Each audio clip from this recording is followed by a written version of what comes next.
Welcome back to TellSamyra. Today I'm talking about Robert Greene's The 48 Laws of Power, specifically never outshine the master. And what I'm going to do is tie this into narcissism. And so stick around to the end and I'm going to show you how this applies to narcissism as well. So when Robert Greene is talking about never outshine the master, he's talking about your employer, the person you work with. Because a lot of times when we go into jobs, some people really eager and wanting to show the boss everything that how smart you are, what you can bring to the table, and trying to make them so happy that they hired you. And that eagerness, we can do too much because we forget that these people are human. They probably have a boss over them who they're insecure about, maybe if they're going to lose their job. And then here you come trying to be all extra super and show how great you are to try to get this promotion. This person, being a human, your boss is probably sitting back like, okay, so they're doing all this stuff. Are they trying to take my job? And you may say, well, that's not fair. They shouldn't think like that. But are we going to assume that everybody thinks like us? No, we're going to deal with the real world, and there are people like that. And so they're probably sitting back, this person's bringing donuts for everybody. This person is staying late all the time when they don't have to do it. This person is always the first to speak up in meetings. This person is always outshining me in front of my boss. Now, you may have really good motives. You may really be trying to show this person you're just everything and you're just so here at this company willing to stay, but you have to remember this person is human. I'm not saying to be a slacker. That's not what I'm saying, but I'm saying you have to balance what you're doing. Going in and just staying late all the time. No, having some balance, taking your lunches. Realizing that if you're doing too much, you're going to be looked at not just positively from some people, but you're going to have an eye of scrutiny on you. And then also, if you're doing too much, and I've had this happen before, like if I talk at a meeting or if I share in a meeting or something, and if other people are like, oh, I like what you say and stuff like that, I try not to always take that, take that gushy stuff they're saying, and sometimes I'll put it back on the supervisor, but not in a way that I'm pissing off the coworkers looking like a suck up. I'll be like, oh yeah, well thank you, cause I did blah blah blah, and I said yeah, but I also talked to maybe the supervisor who gave me this idea. Give them some credit. Because they're insecure. You're going to think that they're the most secure because they're above you, and you're like, well, they get paid more than me. I can't tell you how many jobs I've had where people have made $20,000 more than me, and they were so shook just by my presence. It does not matter. They are the most of insecure people. And then if you tell them you got other stuff going on, like if you bring in, you're so happy and you got all your pictures and they're all over your desk, and you're showing your beautiful kids and your happy husband, and you're coming in telling them that, oh, I just went on a vacation and we were in Alaska. And I'm not saying that that's not beautiful stuff, but some of these people can be jealous. They're like, I've been working here 20 years and still can't find anybody to marry me and take me to the house. This person making less money than me, and then here they go. I'm not saying don't be nice and cordial and share some things, but I'm saying don't keep some things close to yourself, and only you know what those things are. You may feel like, oh, you're coming in with your work and you got your nice little designer handbags on, and you switch them out every month, and you're walking around and you're just thinking everything is great, and that supervisor's looking, she got another handbag, huh? And this is not just talking about just the handbag and the isolated thing. It's saying that you got the handbag, you got all these beautiful pictures on your desk, and you're doing great work. You're doing so much work, more work than them, and maybe their boss is looking like, well, why aren't they doing that work? Why isn't the boss doing as much as this new person? You know, and I think, and I know I'm going to get this wrong. King Louis the something. This is what Robert Greene said. I forget which one it is. Forgive me. However, he was this big ruler, and he had a finance guy. And the finance guy wanted to impress him because he felt that the king was about to replace him. So he's like, I got to impress him. So he had this huge party, and he had food and dancers and all the best stuff from all around the world to come, because he's like, King Louis is going to love me because I'm showing him how awesome I am. And what happened was, the whole night, everybody keeps coming up to King Louis. Oh my goodness, your finance minister, he just did this great job. Oh wow. But see, what the finance minister didn't count on was King Louis being jealous. Like, oh, my finance minister threw a better party than me, the king? What? The nerve. And that's how people think sometimes. And so the guy, he just did all this the next day. Instead of being promoted and keeping his job, the king ended up banishing him somewhere and ended up giving his job to some boring guy who was still great at his job, but he was low key. He didn't bring in all the nobles and the great officials around the world. Look at the party out there in the king's honor. No, he did his job and just shut up. The other guy, he banished him, and I think he put him in prison on charges of stealing, which the guy was stealing, but he was stealing money on behalf of the king. But the king flipped it on him and put him away. Why did that happen to him? He outshined the master. Everybody was so impressed with him versus the king because they knew who put the gig together. So I'm just saying, you know, and like Robert Greene even says that sometimes you want to keep your master, your boss or whoever, comfortably in charge, meaning that sometimes if you can make a little error, not something that's going to get you fired, but just a little error, so they can feel like, oh, that you need them. Because everybody wants to be needed, and especially these people that's highly insecure, that's above you, they want to be needed. So you would even asking them a question you already know. You know, let's say you already know how to file the papers and do something. So what? Pretend you don't. Call them. Oh, can you? How do you do XYZ? Thank you so much for showing me. That way they're not so not so intimidated with you. And also, just being careful with these people. As far as how much you let them know about your life. So not even just your handbags, your vacations, your husband, and things like that. It could be even creative things you do, you know, because a lot of times these people want to believe that they're smarter than you, that they're somehow better than you or more deserving, and this is why they got the job. They find out you got a YouTube channel and you're talking about something. Oh my God. They're like, oh well, they didn't need my help for that. They figured this out on their own. Oh my God. Well, do they think they're smart? Do they think they know something? You know, other creative things you have, they can be looking like, are they going to try to bring that knowledge here and try to take over my position? And of course, they're not going to ever say these things to you. Most of them won't. You may have a few. I doubt it, though. They just come out and say, are you trying to take my job? That may happen. But I'm saying most of the time, you're going to get people, you're going to wonder why they're treating you nasty, really short with you in meetings, trying to shut you up, being disrespectful to you, not promoting you, promoting other people. You're wondering, Debbie doesn't do as much as work that I do. Why are they promoting Debbie? Because Debbie is less of a threat than you are. Debbie isn't outshining the master. She's making the master think that she needs her in some type of ways. You don't want to come off incompetent, but you want to ask questions. And I had to learn that. I didn't want to do that because I like to be smart. But sometimes if you want to play the game, that's what has to happen. And I know you may say, but you shouldn't have to play the game. And then I'll say you're stupid, because either you're going to play it or you're going to get fired. And you're going to keep having trouble at your job. And that's okay if you don't want to stay at your job. I don't blame you, because I don't like working for people myself. I'm looking for my own out. Yes, hallelujah. But if you're going to stay in these jobs, you have to play the game, or you're going to just risk going from job to job, looking for some perfect job that doesn't exist, because you're going to run into a bunch of narcissists, toxic people, and just regular people that are insecure.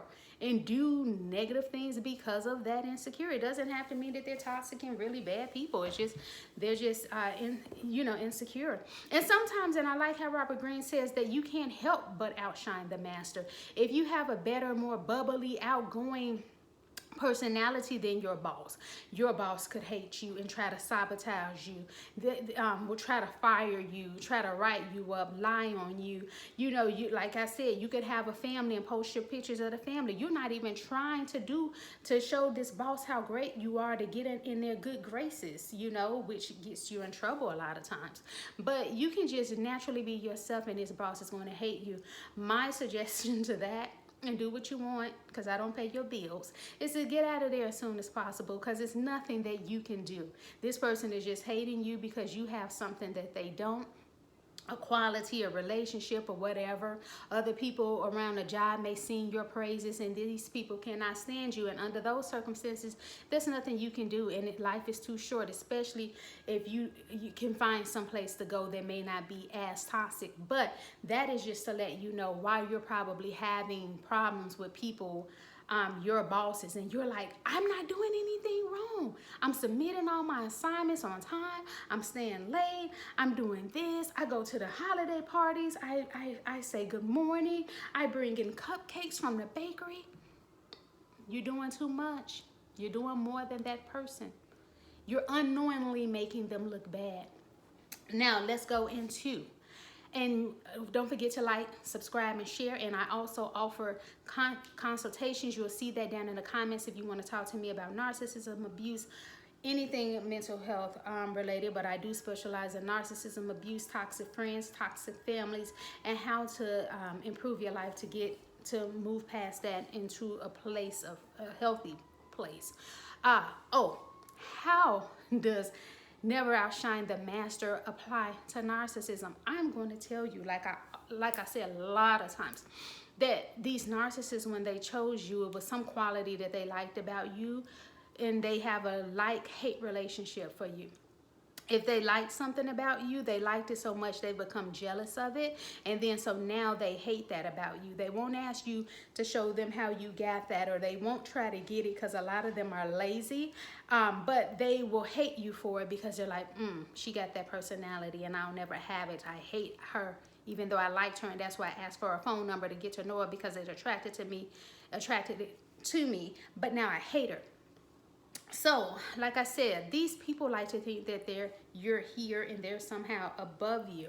And so you may have always praised this person. This is another reason why they like you. You are free giving with your praise, telling people, oh, you can do it, you're great, I believe in you, and they may have not been used to that. And so in their head, instead of saying, hey, I got me a winner, I should keep this person around me, their thing is, it's like, oh, no, eventually I'm going to treat you so horrible and just see how much you take, because I'm better than you. And you should take it and be okay with it. And so once you start to see who this person is, you may not be giving out that love and admiration and encouragement like you used to. And so they may see you doing better. You're not coming to them for help. You're not asking them, how should I do this? What do you think? What would be the best direction? You're not doing this anymore, because you're starting to see how toxic they are.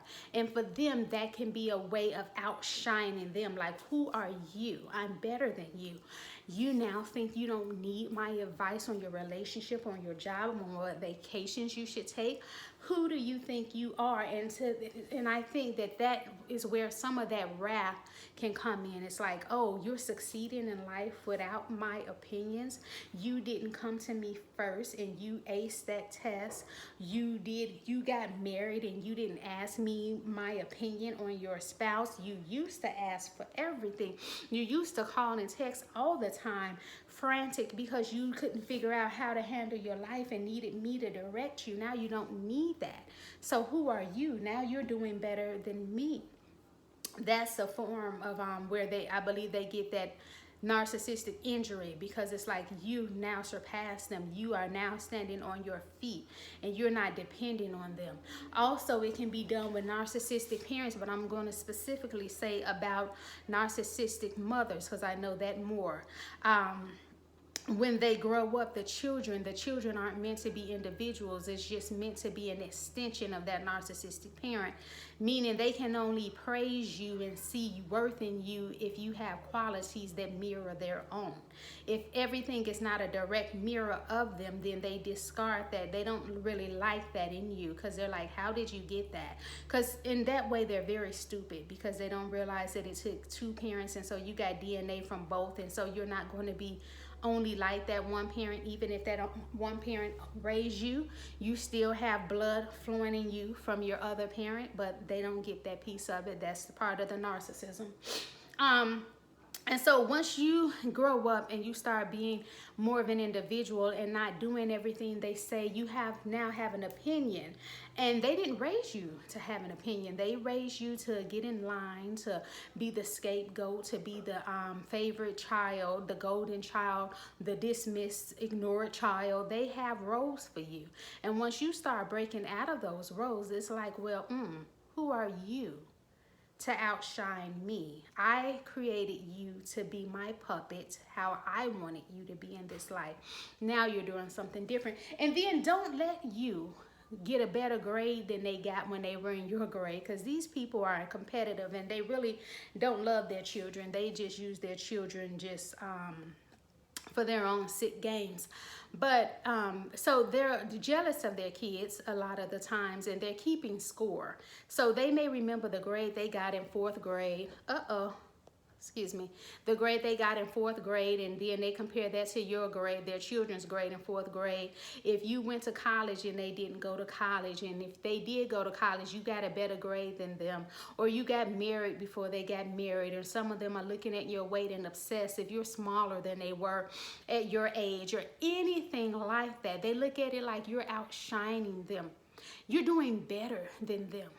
Who are you to do better than them? You need to make them be secure by allowing them to be superior over you, and you be the doormat, put up whatever abuse and toxic things they cause in your life, and allow others to wreak havoc in your life. You know, they don't want you to do anything that's greater. You know, I know one thing. I know my mother didn't go to college, and when I was getting ready to go, I was constantly told, no college is ever going to accept you. Your grades aren't good enough in high school. You're never going to go. Did nothing to help me to try to get ready for school. Nothing like that, because it was like, no, who, I dare you. And then I was like, was trying to tell me, oh, well, you shouldn't do this school, you shouldn't do this one. And then I was like, I said something like, because when it kept saying that I couldn't get into school, I said, well, you didn't even go. You know, well, I couldn't go because my grandmother had me sewing and I had to go to the steel mill. And at the time, I didn't realize it. And a friend told me, she's jealous of you. And I was like, what? That makes no sense. Why would a parent be jealous? And later on, it made sense. A person that responds like that, they're jealous of you. She wanted college. I don't know why. It was a whole bunch of student loans. You can have those. Anyway, yeah, jealous. And when I finished my first year at FAMU, I had to come back home because I didn't have enough money to stay out of school. To stay out of state. I had to come back to finish in state. And so I never told my mother, because she didn't pay for me to go to school. So I kept this to myself. My grades, it's like, you're not paying for me to go to school. I'm getting loans, and I had to ask the school for money. They end up giving me a lot of money to finish the school year, which was grateful, because normally they only give you the money when you first start. But I wrote them a letter, showed them my grades. I had a 3.8, and they gave me the money to finish that whole school year. But anyway, she knew I was coming back to Indiana, and she had come to pick me up. Well, from Ohio, but anyway, that's another story. But I had gotten to Ohio, and she picked me up, and I was like, yeah, I want to be going back the next year. We go to somebody's wedding like a week later. She's in there telling everybody that none of my grades from FAMU are going to count. Like, what? I never talked to you about my grades. You don't know my grades, even though I had a 3.8. Like, what? But yeah, telling people like, yeah, she went down there for nothing. None of her grades are going to count. They're not going to transfer to Indiana. Just a bunch of lies. And I used to think, why would this person do this? mental. But then now that I know about it, that's that jealousy, because they're upset with you because you've outshined them in some way. And it's like, I dare you go to school. I dare you think that you're going to do well in school, and I didn't go. You know, they don't like that kind of stuff.